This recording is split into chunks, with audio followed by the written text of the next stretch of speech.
You're listening to The Last Thing I Wished I Said. I'm Linda Overman. The Last Thing I Wished I Said is a place to share that last conversation you wished you'd been able to have with a loved one, but were unable to.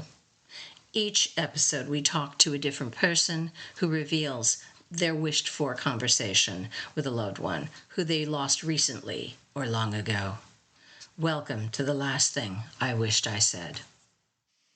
Today on The Last Thing I Wished I Said, my guest is Professor Colette Claire.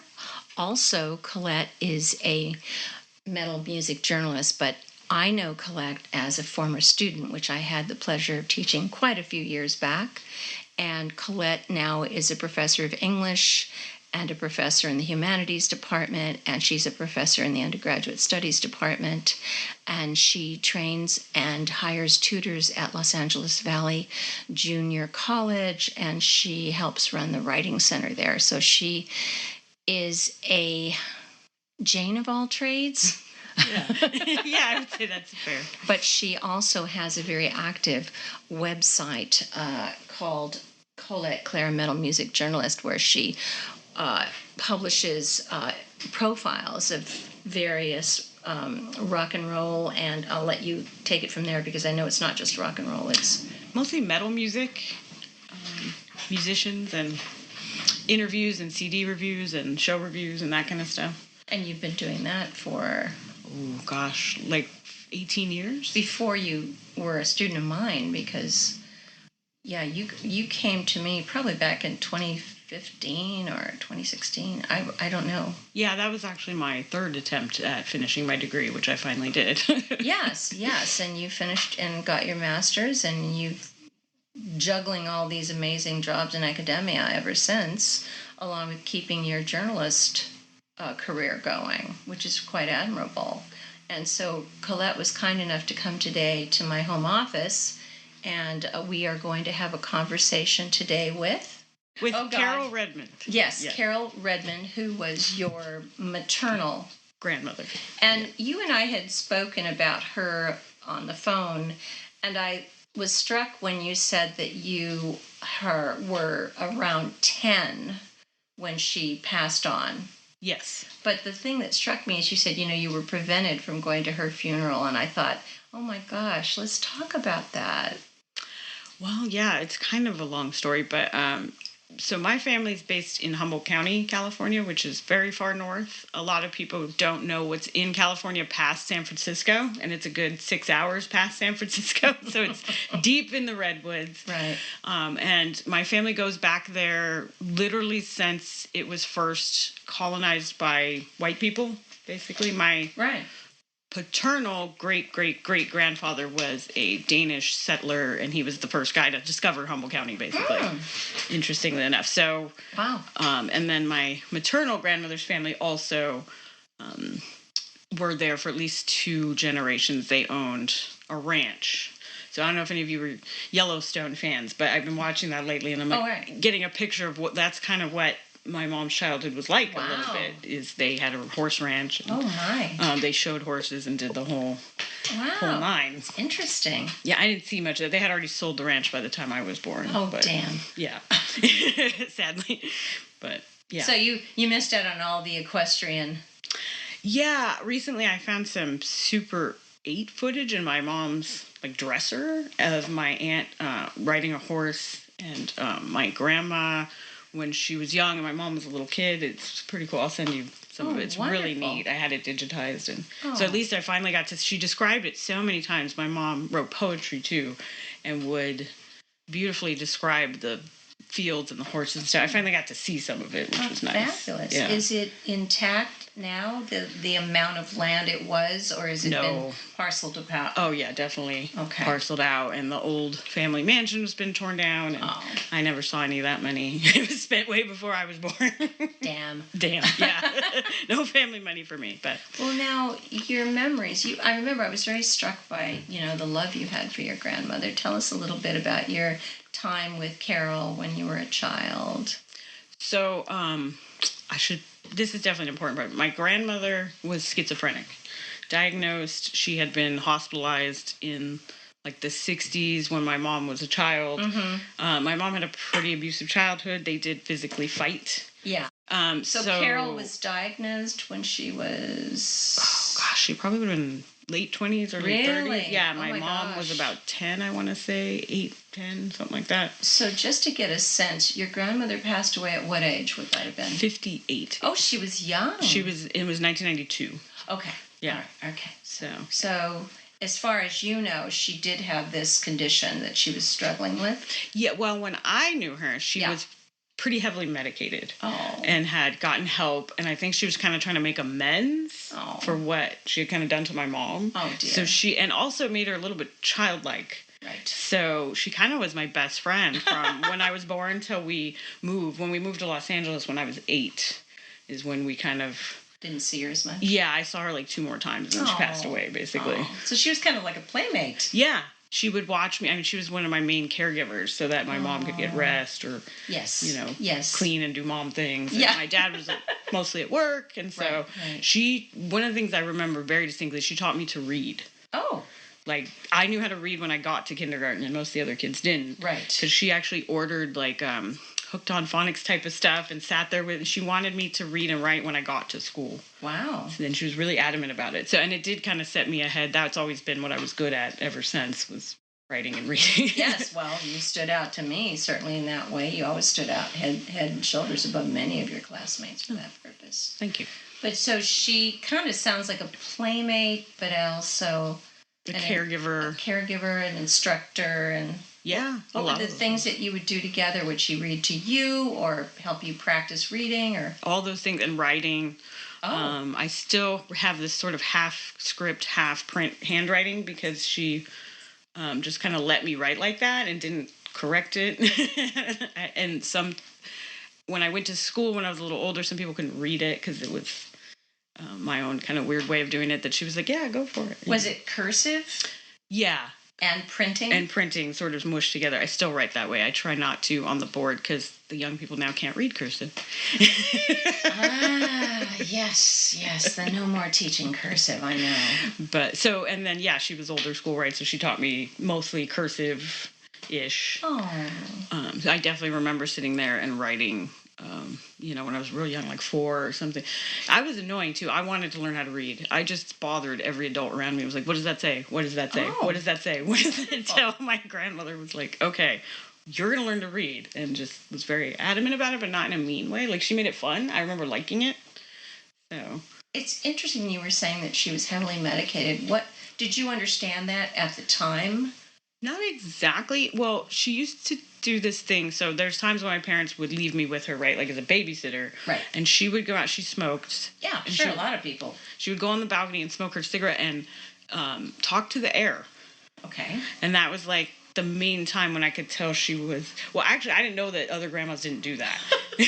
What was she... Do you remember what she would say? Or she was kind of like grumbling and cussing. It was like she was reliving conversations from like years ago, like with her family and stuff like that. And so when you noticed it, did you just kind of assume, oh, she's just, talking out loud or thinking out loud? Yeah, I just thought that's okay. She needs her break. I think she was trying to act pretty sane in front of me, so she'd kind of have to take a minute and let it out and then come back. Interesting. Because she knew, my mom was pretty adamant that if she acted too out of control, like my mom would cut it off, right? Because of what had happened in my mom's childhood, and she had been abusive. So if she got any indication, she was going to like not let her see me.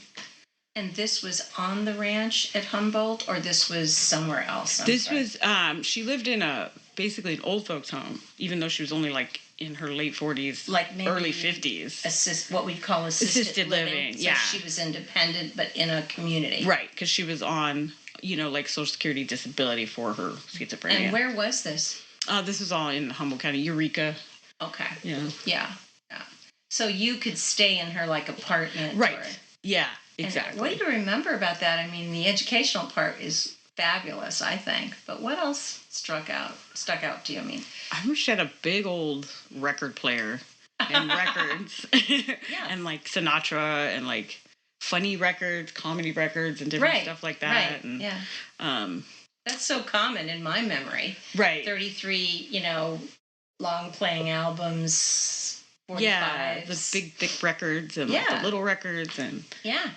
and listening to music with her and like cooking. Again, like I said, it was kind of like a playmate. Like we would, let's try this new like pudding together. So she had like a kitchen.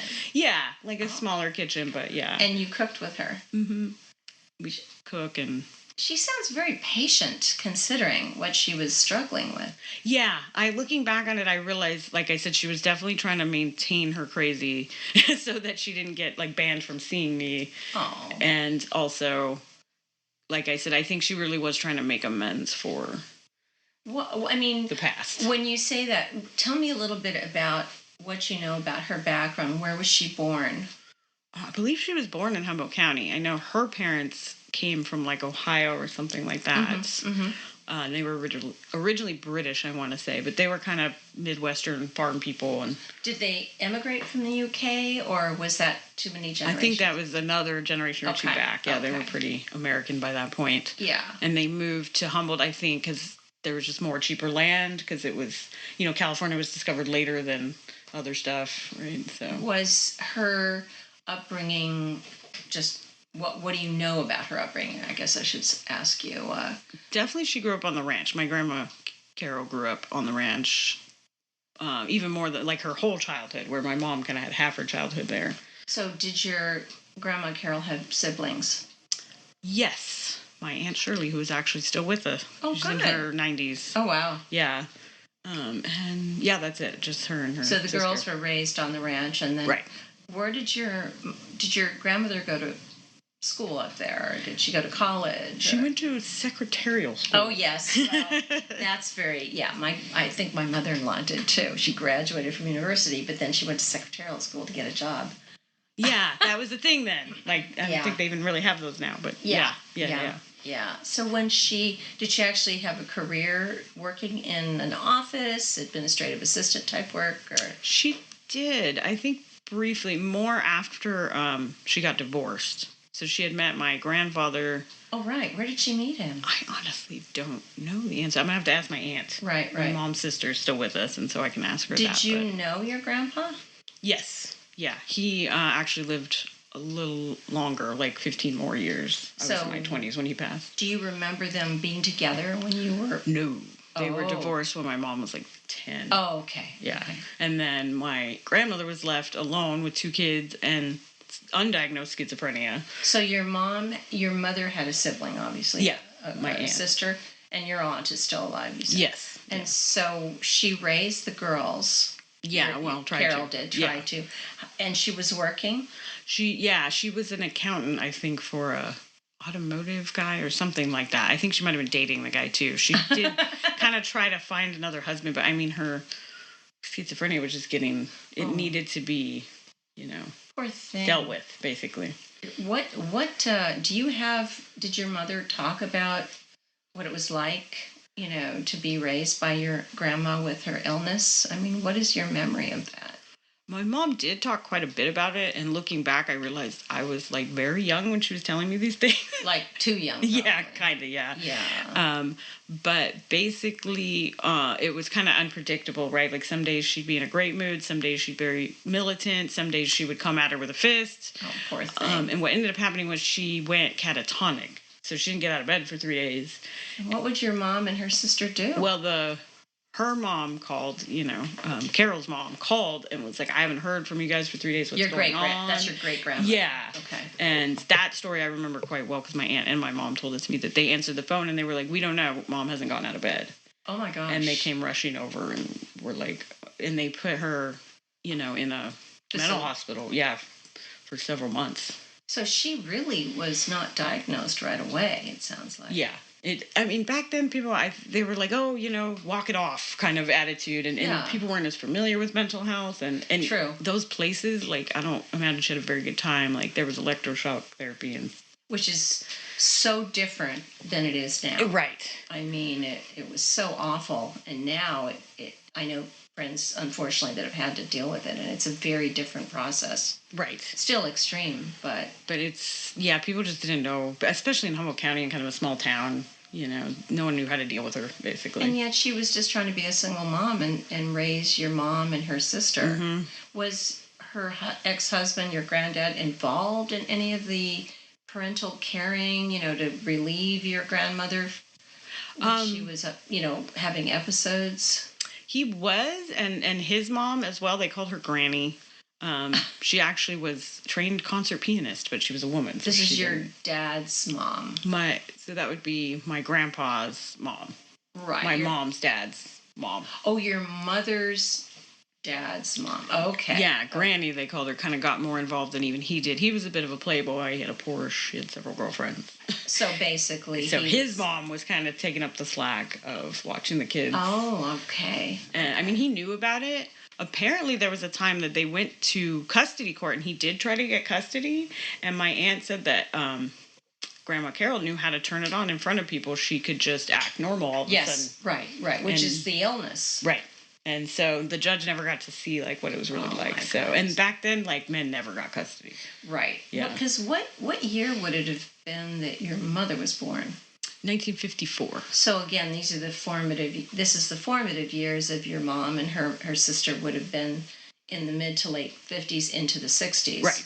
And of course, mental health was not exactly progressive as it is now, and dealing with it. Right. And divorce was still pretty rare. I mean, the whole situation was unique, and the whole town kind of knew about it. And so did your mom and her sister have a relationship with their dad of any sort of? Oh, definitely. Yeah, I knew my grandpa pretty well for many years. It was like you didn't expect too much of him, but he was what you expected. Which was, he just didn't give a lot of himself? Was that it? Or yeah. I mean, he's one of those, comes in and you do the fun stuff and takes you to Disneyland, and then you don't see him again for however many weeks. Yeah. Right. Yeah. But it's interesting that your mom chose to let her mother, who, is not exactly the most stable woman, take care of you. And you have a brother or a sister? I'm sorry. No, I'm an only child. You're an only child. I have a half-sister. That's right. But it's my dad's. Right. You had mentioned it, but I couldn't recall if she was your mom's daughter as well. So was your dad married before or after? He had a previous relationship. They weren't married. He was actually in high school. Okay. Yeah. So you have a half-sister. Yeah. So she was not really part of this at all. No, I didn't meet my half-sister till I was 10 and living in Los Angeles. Because they lived in Southern California. Carol passed away, or? It would have been right around the time, yeah. I met her once, right before. Oh. She never met my grandmother. Right. And so it's interesting that you have these kind of stable episodes talking about being with her like anybody would be with a grandchild. I mean, I'm a grandmother, and, I'm with grandma, we do this, we do that, but it's not like you're talking about someone who has a struggle with mental illness other than the little smoking episodes. Right. Yeah. To me, she was just an oddly childlike adult who sometimes smoked and cussed at the sky. At that age. That's what I knew, That's wonderful. I think that's wonderful. What did she look like? Oh, she was really beautiful. How tall was she? And, My mom, too. She was quite a beauty. Was she? And then so was my mom. Yeah. Yes. They were like the town, beauties. My sister, her sister, too, my aunt. Oh. Yeah. And you said, was it your grandpa that was the Irish background? Mm-hmm. Yeah. His family is the Redmonds from Redmond County. I think they're only 3 generations, something like that. And so what, do you think they split up because of her illness, or because your grandpa was just kind of a gadabout? I think a little bit of both, but probably the illness. I think he didn't really know how to relate to it. They were still in their, late 20s. Yes.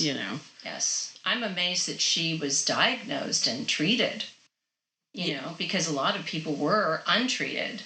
Right, in those days. Yeah. It's because of the catatonia. She literally didn't get out of bed for 3 days, so they were trying to figure out what the heck was. So she was in a hospital for some time being treated. A couple times. And then who took over taking care of your mother and her sister? Granny, the dad's mom. Yeah. Yeah. Oh, gosh. Who, they spoke very fondly of her. Like I said, she was a trained concert pianist, but she was a woman, so she never got to tour and do the thing. It's just unbelievable. Yeah, she was trained by Franz Liszt's protege in San Francisco and everything. It was very fancy. Oh my God! So this is your great grandmother. Yeah. And what was her name?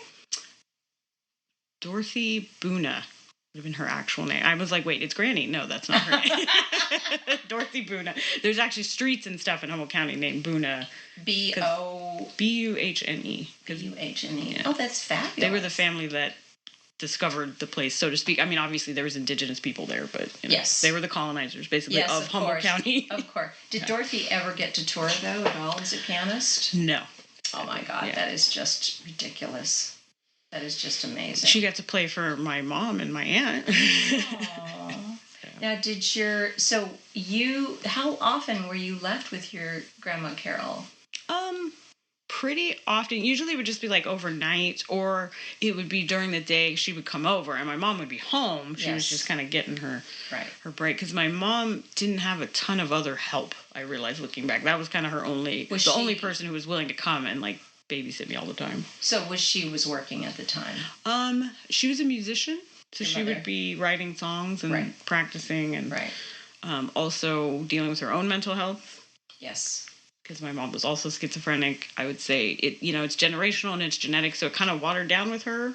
Yeah. And, obviously I have not been diagnosed, but hopefully it just gave me like extra intelligence. Well, I just know you as a very intense, multitasking, sort of intellectual, brilliant mind. So thank you. Which is a godsend when you're a student. Right. Exactly. And that is kind of a symptom or a residual thing of some mental illness. So I think I got some of the good parts, at least. Now, what did Carol pass away from? Was she? She had colon cancer. Oh gosh, poor thing. And why were you prevented from attending her funeral? Do you remember? Or? Well, we had moved to Los Angeles, and she stayed in Humboldt County. And we were one of the main people that she hung out with all the time. We kind of were also taking care of her, keeping track of her, because, like I said, she lived in assisted living. So I recently was talking to my father about it, and he was like, yeah, when we left her there, I felt so bad. I think she kind of didn't take very good care of herself. She might have already been sick when we left. You know what I mean? No one was really like making her go to the doctor and stuff. Oh, so she didn't really get treated with her colon cancer soon enough. Yeah, it spread to her liver, and by the time she was with a doctor, was it too late for treatment? Or? Yeah, my aunt came to visit her and saw she kind of looked sickly and was like, "What are you doing? You haven't been going to the doctor. Like, you're kind of not taking care of yourself." And oh gosh. She took her, and it was. She said once they took her in, she deteriorated so quickly. It was like not even like weeks. Did she pass away in the hospital or at home? In a hospice. In a like a public health. She had Medi-Cal. Yes, she wasn't like rich. So, right. Yeah. So what was the reason that you were told you couldn't attend? We kind of couldn't afford the travel, although I think my aunt would have probably paid for it. It was a number of reasons. My mom was in the midst of getting her band off the ground. Right. So they were playing shows, and she had a lot of stuff scheduled. Mm-hmm. And then my dad was working, and it would have been just kind of difficult for her to leave. And she was kind of afraid, I think, that everything would kind of fall apart without her, because she was also like the band manager and accountant and publicist. I mean, this is before the internet. So I have boxes and boxes of flyers that she made by hand. And I remember going with her to help pass out the flyers on Hollywood Boulevard when I was like 9. Oh, that's amazing. So you were living in Los Angeles at the time, and your grandmother was up north in Humboldt. Right. And so she passed away up there. So. And my mom didn't want to like leave what she was doing to go. My aunt was pissed about this for years, because she called her and was like, "Can you come down here and help me? This is, we're sitting by her deathbed basically." And my mom was just like, "No." Oh, wow. But to be fair, my mom had been abused by her and literally would step in the way when she was going to go hit my aunt. So she literally took lumps for my aunt. So she was kind of like, "This is your turn and you take the lumps. Sorry." Well, it sounds like your mother, she had her reasons, and she was entitled to have that feeling. So did she go up to the funeral, or did she miss it? We didn't do any of that. We didn't visit her when she was sick. We didn't go to a funeral. We didn't go and relate to it at all. My mom just sat me down and told me, "Your grandmother passed away." And, I cried, and she hugged me all night. And then that was it. And then there was the distribution of stuff and that kind of stuff. Yes. I remember my aunt giving me her purse, which had been this like very precious thing, like, "Don't go in grandma's purse." And all of a sudden, here, you can just have grandma's purse. And I'm going through it like, this is weird. I don't like describe this. It. What did the purse look like? Well, it was like a big leather kind of satchel. You know how grandmas will have like everything in their purse, like Yes. snacks, and there was Oh, yeah. like this special lip gloss that I really liked. Yes.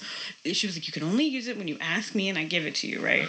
And it just kind of killed all the magic to just have access to the lip gloss and the snacks and whatever was When in you there. couldn't touch it before. Yeah, it was just such a one of the first realizations of what death really is. I think for me at like 11 to have this purse in my hand that should have been with her.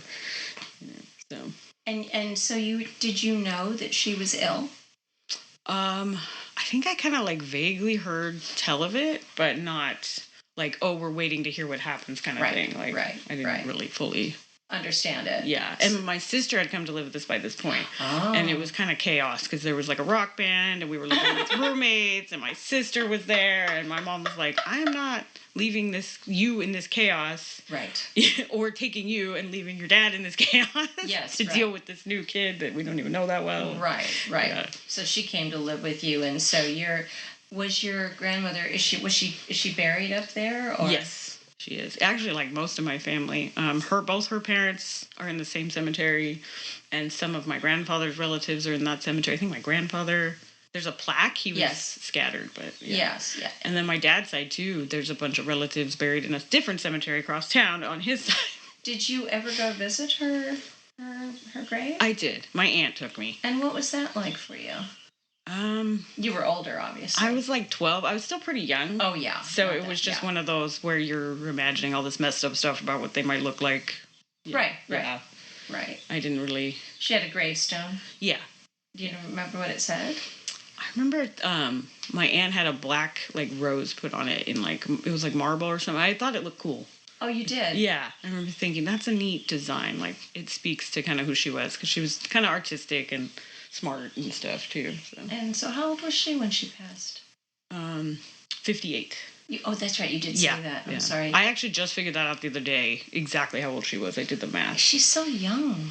Yeah, she really was. Oh, bless her heart. But, the fact that you were told she passed away out of the blue and you're 10 must have been quite devastating. It was, yeah. How long did it take you to sort of get, wrestle with that? Years, but I mean, they keep giving me like photos or little things that belong to her, and I try to hang on. I actually still managed to hang on to a few of those things, even though looking back, I'm like, why did you hand that to an 11-year-old? And should keep better track of that so I could have had that when I was older. Yeah. But my aunt, wasn't okay either. She was obviously grieving too and kept handing me things because she's trying to get rid of it. And I'm still have these things Some today? of the little pieces of jewelry and stuff I have. And my mom kept some pieces too, luckily, because my mom was really good at holding on to things, thank God. And, of course, we should say your dear mother passed away, wasn't it, last year? Yeah, we just passed the 2-year anniversary on April 9th. That's right. And Mother's Day is coming up, which is always difficult. Yeah. So. It is. And your mother was young as well. She was 66. And it was cancer, as I recall. Yeah, it was a heart failure. Heart failure. Which is actually what Grandma Carol's father passed away at like 54 of heart failure. How old are you? Yeah, I know, right? Oh my gosh, no, seriously, I've started this whole Fitbit program and physical therapy and nutrition and you're what? 41. Oh my God, you're a baby. Well, but yeah. No. I started to kind of like, well, of course, right after my mom. I mean, she literally passed in front of me. Yes. And on her death certificate, it says, obesity, heart failure, high blood pressure, just kind of normal things that happen to people. So I was like, oh my God, I need to not do those things. I need to get my weight down, my blood pressure down. I did. I lost like 60 pounds. So. Really? Yeah. Wow. I didn't realize you had to lose that much. Yeah, I hold it well. I'm a curvy Irish broad. Well, now, what would you say to your dear grandmother if you had been able to be with her? Oh, boy. Those last days or weeks or months, what do you think you would have said? I thought about this a lot because when we first talked about it, of course, we talked about doing my mom. And the last thing I said to my mom was, I love you. Mm-hmm. So I kind of thought, well, I actually said what I wanted to say to her. Yes. So, I mean, that's what I would have wanted to say to my grandmother, basically. Yes. And also, I kind of thought about it, and I was like, I almost more wish that I could talk to her now. Yes. And thank her for teaching me how to read and that appreciation of literature and wonderful. Writing. And that is amazing, considering. And I talked to my therapist about it too, and she's like, yeah, so basically it sounds like you're grateful that she kind of made you the woman you are today. Yes. And I'm like, absolutely. That would be, because I don't, at 10 or 8, it's like, I don't know if she knew that, or knew what an impact she would have in my later life. It sounds like she was just trying to get through the day. Yeah. In her daily life, and just was relishing having you with her. I know my aunt still jokes about how her and my mom were like, she was never that nice to us. Well, we're probably all better grandparents than we were parents, I'm sure. I see it now. My dad with my nephew, I'm like, he handed you money? He would never hand me money, so. I know. It's, we kind of realize a lot of things when we're grandparents that, we don't realize when we're parents because we're just trying to survive, Right? Parents are just people, and that's something I've had to wrap my head around the last, 10 years or so. Yeah, I think that's well said. So, well, I just want to thank you, Colette, for sharing this lovely memory about Carol. She just sounds like an amazing person. She's definitely, you can never say my family was boring. They're all very interesting in their own weird way. I mean, honestly, what a woman to get through what she got through, honestly, and to have such an impact on you. And here you're carrying her legacy out. Really?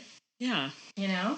I think it's fabulous, and I just want to thank you for coming on today. Well, thank you for having me. Yes, it's a great thing that you're doing with this podcast. I really like this concept. Thank you so much, and I just want to remind our listeners that you can hear The Last Thing I Wished I Said on Apple Podcasts, Google Podcasts, Spotify, Amazon Music. If you hear us on any of the Google or Apple podcasts, perhaps you can leave us a review. That would be very much appreciated. And I just can't thank you enough, Colette, for the time. Thank you.